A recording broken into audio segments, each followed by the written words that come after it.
Viernes de la quinta semana del tiempo ordinario.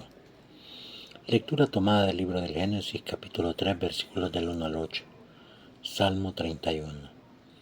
Lectura del Santo Evangelio según San Marcos, capítulo 7, versículos del 31 al 37. Gloria a ti, Señor. Saliendo de las tierras de Tiro, Jesús pasó por Sidón, y dando la vuelta al lago de Galilea llegó al territorio de la Decápolis. Allí le presentaron un sordo que hablaba con dificultad y le pidieron que le impusiera la mano. Jesús lo apartó de la gente, le metió los dedos en los oídos y con su saliva le tocó la lengua. Enseguida levantó los ojos al cielo, suspiró y dijo: Éfeta, que quiere decir ábrete. Al instante se le abrieron los oídos, le desapareció el defecto de la lengua y comenzó a hablar correctamente. Jesús le mandó que no se lo dijeran a nadie, pero cuanto más insistía, tanto más ellos lo publicaban. Estaban fuera de sí y decían muy asombrados: todo lo ha hecho bien, hacer oír a los sordos y hablar a los mudos. Palabra del Señor, gloria y honor a ti, Señor Jesús. En este día, viernes, el libro del Génesis nos comienza a narrar el motivo del por cual el hombre y la mujer pierden la gracia que Dios había derramado sobre ellos.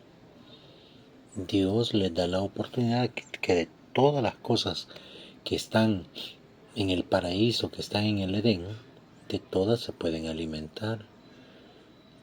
Todas les sirven para proveerse, para tener lo necesario. Pero les pone como condición el hecho de que no pueden alimentarse del árbol del bien y del mal. Esta figura, especialmente en el libro del Génesis, nos narra a nosotros y nos da la oportunidad de conocer cómo es el comportamiento del ser humano a partir de que él empieza a tener pleno uso de razón. ¿Y cuál es el momento del pleno uso de razón? Algunos lo calculan a los 7 años, cuando nosotros como niños o como niña empezamos a saber perfectamente qué es lo que puede dañar y qué es lo que no puede dañar a otra persona. Y por eso las personas con discapacidades con discapacidades diferentes o con capacidades diferentes a las nuestras, normalmente los médicos dicen que se mantienen entre cierta edad, la cual no aumenta muchas veces de los 7 años. Y no saben distinguir entre lo bueno y lo malo. A partir de los 7 años, todos nosotros empezamos a distinguir lo bueno de lo malo. Pero bien, lo importante aquí es que Dios les pide que sean muy reservados con ese tipo de conocimiento. ¿Por qué se debe eso? Pues porque al ser humano Dios, a pesar de que lo dota de muchos dones, lo dota de mucha inteligencia, de la capacidad de razonar, a diferencia de los animales y de los otros seres vivientes, Dios decide que el hombre y la mujer deben de ser capaces de tomar decisiones asertivas que les permitan vivir. Y cuando ellos se encuentran, especialmente la mujer se encuentra ante las palabras de la serpiente, que le hace la pregunta: ¿es cierto que Dios les ha prohibido comer de todo lo que hay en el paraíso? Muchas veces nosotros en la vida hay personas, hay situaciones, hay elementos, hay cosas que nos cuestionan de lo que realmente nosotros hacemos. Y nosotros, por así decirlo de una manera muy inocente, respondemos a lo que se nos pregunta, respondemos a lo que se nos cuestiona, sin poder razonar y sin poder entender qué es lo que realmente la otra persona pretende hacer con nosotros o para nosotros al hacernos este tipo de cuestionamientos. Y por eso, cuando la mujer le contesta a la serpiente. No es que no podamos comer de todo, o sea, podemos alimentarnos de todo, menos del árbol de la ciencia del bien y del mal. Y entonces viene la serpiente y le dice, Dios lo hace eso, de limitarlos, de que no coman eso, porque ustedes serán como Él, van a poder conocer lo que es bueno y lo que es malo. Y dice el libro del Génesis que la mujer vio atractivo el que, el poder ir en contra de las normas, en contra de lo que Dios le había dicho. Y por eso el ser humano, ¿verdad? El ser humano en general, o sea, hombre y mujer, normalmente sus comportamientos es llevarle totalmente la contraria a Dios. Y un comportamiento que se hace bien común es cuando los niños crecen. Si ustedes se dan cuenta, ustedes que son padres de familia, madres de familia, se da cuenta que a los 7 años el niño comienza a contradecir las órdenes que usted le da. Comienza a contradecir las normas que usted le pone en la casa. ¿Por qué? Porque de esa manera él está demostrando que él puede tomar decisiones, aunque él no entienda que esa toma de decisiones puede traer consecuencias. Si nosotros muchas veces de adultos no entendemos que tomar ciertas decisiones nos traen consecuencias, imagínense un niño que no logra medir el peligro de las cosas, el peligro de lo que sucede a su alrededor. Y de esa manera nos seguimos comportando ya de adultos con Dios. ¿Por qué? Porque es tan fácil echarle la culpa a Dios de mi falta de fe, de mi falta de entrega. Es más fácil echarle la culpa a los hermanos, de ya no asistir a la comunidad, es que no llegan, es que no se presentan. Yo me siento decepcionado, yo me siento desesperado, porque ya nadie quiere perseverar, porque ya nadie quiere seguir. Y muchas veces no asumimos pues nuestra responsabilidad. ¿Nuestra responsabilidad de qué? De saber que nosotros somos los primeros invitados a que las cosas puedan caminar de una manera correcta. Yo no puedo esperar que el otro sea el que me motive a mí, porque en ningún momento yo puedo estar esperanzado a otro condicionado al pecado igual que yo. Entonces, por eso, cuando comen del árbol del bien y del mal, se les abren los ojos. Dice el libro del Génesis que se les abren los ojos y se dan cuenta que están desnudos. La desnudez es una característica o es una manera en la cual el ser humano se ve débil, en la cual el ser humano se ve nada. ¿Por qué? Porque por cultura, por nuestra manera de pensar y la formación que hemos tenido, la desnudez la vemos como algo totalmente, como les digo, totalmente contraria a nuestros principios. Y con esto no estoy diciendo ni motivando a que perdamos, ¿verdad?, en algún momento lo que es el pudor, ¿verdad? Porque tampoco pueden andar de exhibicionistas, etcétera, etcétera, sino que hay que saber que la desnudez, ¿verdad? La desnudez es parte de lo que el cuerpo vive con el hecho de no llegar a las alteraciones de nuestra desnudez, como les digo, o sea, de ser demasiado fuera de pudor, ¿verdad? Fuera de pudor. Pero bien, cuando se dan cuenta de esto, de que están desnudos, viene Dios por la tarde, que es cuando llega donde ellos, y al oír lo que viene caminando se esconden de él. ¿Cuántas veces en nuestra vida nosotros tratamos de escondernos de Dios? Y pensamos que escondernos de Dios es no caminar con Él, alejarnos de la iglesia, alejarnos de nuestra fe, no orar. Pensamos que de esa manera nos escondemos de Dios.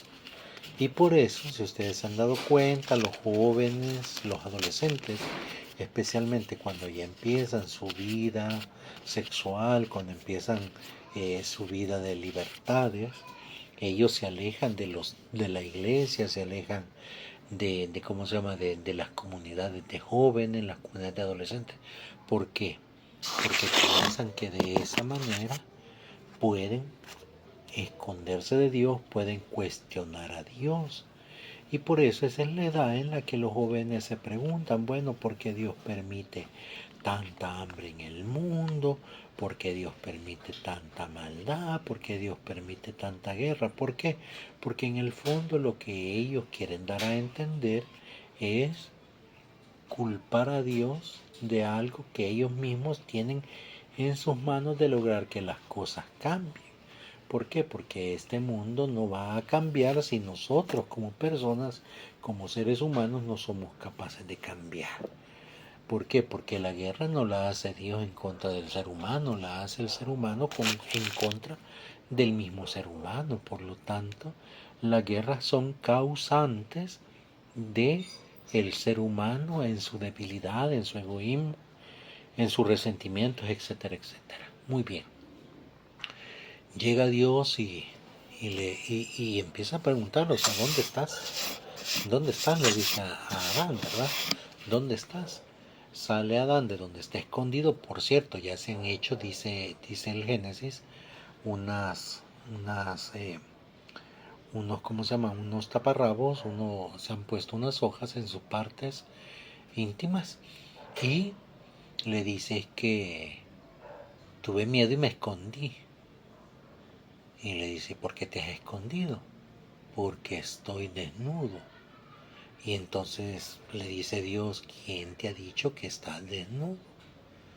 La mujer, acá, ¿quién te ha dicho que estás desnudo? ¿Acaso has comido del árbol que te dije que no lo hicieras?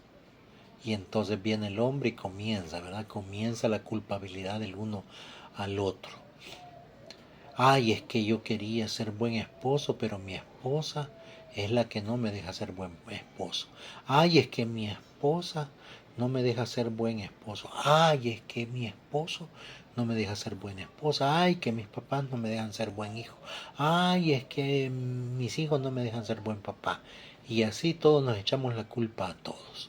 La mujer que me diste como compañera fue la que me dio de ese fruto. Y le pregunta a la mujer, ¿qué has hecho? Y entonces le dicen, no, no fui yo, fue la serpiente la que me convenció. Y se empiezan a tirar la bolita unos a otros. Hermanos, ¿cuántas veces nosotros no nos hacemos responsables de nuestros actos, de nuestros comportamientos? Y ahí andamos llorando como que si somos Kiko, como que si somos la Chilindrina. ¿Por qué? Porque muchas veces nosotros no asumimos que nos comprometemos o realizamos o hacemos cosas que después nos van a dañar completamente, que después nos van a doler. ¿Por qué?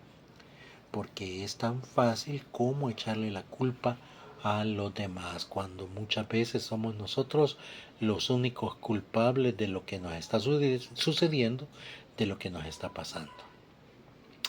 Bueno, le dice Dios a ellos tres. Muy bien, han hecho lo que les pedí que no hicieran. De ahora en adelante viene y lo sentencia y le dice al hombre, bueno, de ahora en adelante por lo que has hecho, todo te va a costar. A partir de ahora, todo lo que siembres, todo lo que coseches, será con el sudor de tu frente. Oigan bien, con el sudor de tu frente. Porque hay muchas personas, ¿verdad?, que lastimosamente también, en lugar de tener las cosas con el sudor de su frente, quieren tener cosas con el sudor del de enfrente, ¿verdad? Muchas veces quieren que el otro lo mantenga, que el otro les dé todo, o sea, quieren estar bien con el sudor del de enfrente. Y entonces le dice a la mujer, y a ti, por haber hecho también, haber hecho algo que no tenías que hacer, tus hijos te van a doler, tus hijos te dolerán. Cada vez que traigas hijos al mundo, eh, vas a llorar, vas a llorar, te va a doler. ¿Por qué? Porque por la desobediencia que has cometido, das entrada al dolor. Y por eso es que a las madres no solo les duele el traer los hijos al mundo, sino también tener los hijos en el mundo. Una madre se duele cuando un hijo se le pierde, cuando un hijo sufre de una enfermedad, sufre de alguna situación, una madre sufre. Y no es que no el papá no sufra, claro que sufre también, pero la mamá, por el hecho de haberlo cargado en su vientre por 9 meses, cuando el corazón de la mamá latió antes de que el corazón del hijo latiera en el vientre, la unidad con la mamá es tan fuerte que la mamá experimenta y muchas veces siente lo que el hijo está pasando. Y por eso entonces a las mamás en silencio lloran cuando sus hijos se portan mal, cuando sus hijos son desobedientes, cuando a sus hijos no les va bien. Las mamás en silencio lloran no por sus hijos, sino por las malas decisiones que los hijos toman. Y por muy mala que sea una madre, por muy desamorada que sea una madre, siempre ese dolor lo llega a experimentar. ¿Por qué? Por lo que Dios le dice ahora a Eva en el libro del Génesis. Y por último le dice a la serpiente, y tú por haber hecho esto, por haberlos embaucado, te arrastrarás sobre tu vientre, comerás el polvo de la tierra. Fíjense, qué interesante ese dato. ¿Por qué? Porque cuántas veces nosotros, por incentivar el mal a las personas, nos va mal. ¿Cuántos de nosotros en lugar de sembrar amor, misericordia, perdón, reconciliación, sembramos odio, sembramos resentimiento? ¿Cuántas veces hemos oído, verdad, hermanos o hermanas nuestras que hablan de sus propios hermanos, que hablan de sus familiares, que hablan de otras personas sin darse cuenta que, al igual que la serpiente, Dios después les toma en cuenta todas esas situaciones y empiezan a arrastrarse, empiezan a comer polvo? ¿Por qué? Porque han hecho cosas que no van de acuerdo a los principios cristianos y a los principios de ser hijos y criaturas de Dios. Al igual que la serpiente, muchos de nosotros, por esa lengua tan afilada que tenemos y difícil de dominar y fácil de desenvolver, nos va mal en la vida. Y por eso debemos de tener cuidado cuando incentivamos al mal, cuando incentivamos a hacer cosas que no se deben, cuando incentivamos a malos comportamientos. ¿Por qué? Porque al final eso nos produce también un castigo, como lo hace Dios con la serpiente. Muy bien, y entonces para que esto surja efecto y nosotros nos demos cuenta del peligro que corremos al comportarnos de ciertas maneras desobedientes con Dios, como lo hace en el ejemplo Adán, Eva y la serpiente, Dios quiere que nuestros oídos y nuestras lenguas se abran y se consagren. Que nuestros oídos se consagren, que nuestra lengua se consagre. Todos los días al amanecer, todos los días al anochecer, debemos de darle gracias a Dios porque tal vez nuestros oídos no han oído nada malo. O pedirle perdón a Dios porque tal vez nuestros oídos se prestaron a escuchar cosas que no debían. Que nuestra lengua desde la mañana la consagremos a Dios para que no se vaya a soltar en decir cosas que no deba, ¿verdad? En cosas que no deba, en cosas que no le importan ni le interesan, no se vaya a meter. Y al final de la noche pedirle perdón a Dios por si fuimos partícipes o participamos, ¿verdad? O también nosotros inventamos con nuestra lengua alguna situación que puede llevar a un caos, que puede llevar a problemas y dificultades en las personas. Y por eso hemos escuchado el hermoso relato del éfeta, del ábrete. El éfeta se realiza en el bautismo a los niños. Se ponen los dedos en la mano en los oídos de los niños y se les pone la mano en la boca y se les dice éfeta. Es parte del rito del bautismo. ¿Por qué? Porque con eso le estamos permitiendo a que el niño o la niña abra sus oídos a escuchar la palabra de Dios. Y a la lengua o a la boca para que proclame el nombre del Señor por los siglos de los siglos. Amén. Mientras haya sido y sea criatura del Señor, que su boca, su lengua alabe y proclame la gloria del Señor. Y por eso el éfeta en todos nosotros surte el efecto de hacernos cristianos que aprenden a escuchar con el corazón, que aprenden a escuchar con el corazón las cosas buenas y que te construyen, y con la lengua hablar de las cosas que te construyen, de las maravillas del Señor, de lo grande que el Señor es con nosotros y especialmente con cada uno de nosotros. O sea, porque nuestra lengua debe proclamar, alabar y glorificar la grandeza del Señor. No se les olvide compartir este video, darle like, comentarlo, activar las notificaciones. Alabado sea Jesucristo, por siempre sea alabado.